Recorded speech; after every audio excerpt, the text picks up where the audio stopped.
channel.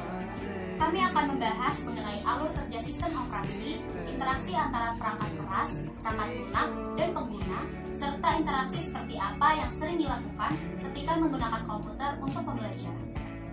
Interaksi manusia dan komputer atau Human Computer Interaction yang biasa disingkat dengan HCI adalah ilmu yang mengkaji tentang komunikasi dan interaksi di antara pengguna dengan sistem untuk menghasilkan sebuah sistem yang serbaguna. Interaksi antara manusia dengan komputer mempermudah hal-hal dalam berbagai bidang, seperti halnya pada bidang pendidikan, di mana kerap membantu orang-orang yang terlibat dalam dunia pendidikan untuk mempermudah pekerjaan atau sesuatu yang mereka lakukan.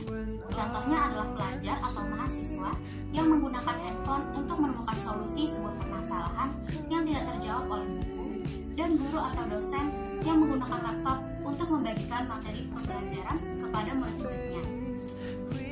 Di era globalisasi ini, komputer dapat melakukan banyak hal. Komputer adalah alat yang dapat membantu Anda bekerja lebih cepat. Komputer digunakan untuk mengakses informasi dan memfasilitasi proses belajar mengajar, dan juga dapat menggunakan komputer untuk meningkatkan kreativitas. Cara kerja sistem operasi komputer memiliki 4 tahapan, yakni yang pertama, melakukan manajemen proses. Artinya, sistem operasi dapat melakukan penjadwalan, pembuatan file, penghapusan file, dan lain sebagainya.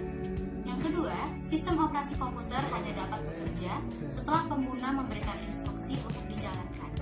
Yang ketiga, setelah menerima instruksi dari pengguna, kemudian dikelola atau diubah menjadi informasi yang diterima oleh perangkat lunak atau software yang ada di dalam komputer.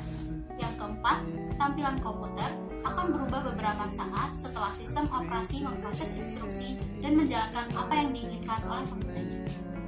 GUI atau Graphical User Interface menjadi salah satu faktor kemudahan dalam pengguna komputer dengan menggambarkan informasi dan perintah yang tersedia untuk pengguna menggunakan icon grafis.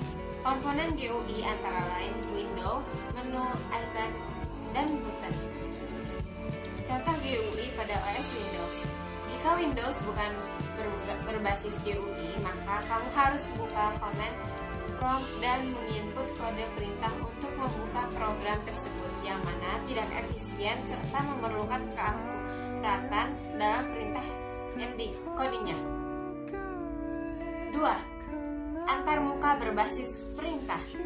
Command Line Interface atau CLI, sistem operasi berbasis CLI termasuk tipe antarmuka melalui teks terminal. Salah satu sel yang dikembangkan GNU dan banyak digunakan pada varian Linux dan Bash.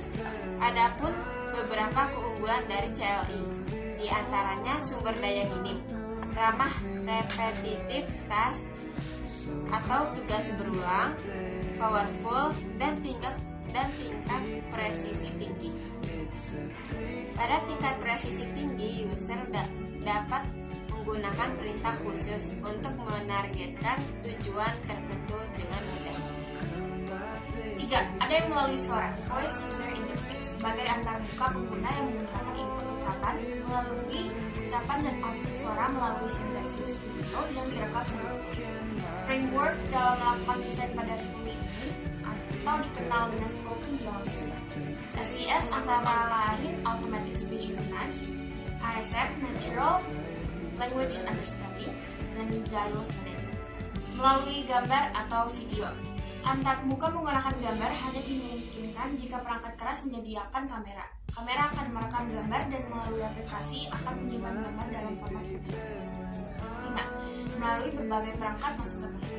Kesulitan yang timbul dalam pengembangan fasilitas antarmuka dari sebuah perangkat lunak antara lain, antarmuka itu harus menangani sejumlah perangkat kontrol seperti papan ketik atau keyboard dan mouse yang masing-masing dapat mengirimkan aliran data secara tidak sinkron, sementara selera dan kebiasaan pengguna sangat beragam. Sekian dari kami, kurang lebihnya mohon maaf. Wabillahi taufiq wal hidayah. Wassalamualaikum warahmatullahi wabarakatuh.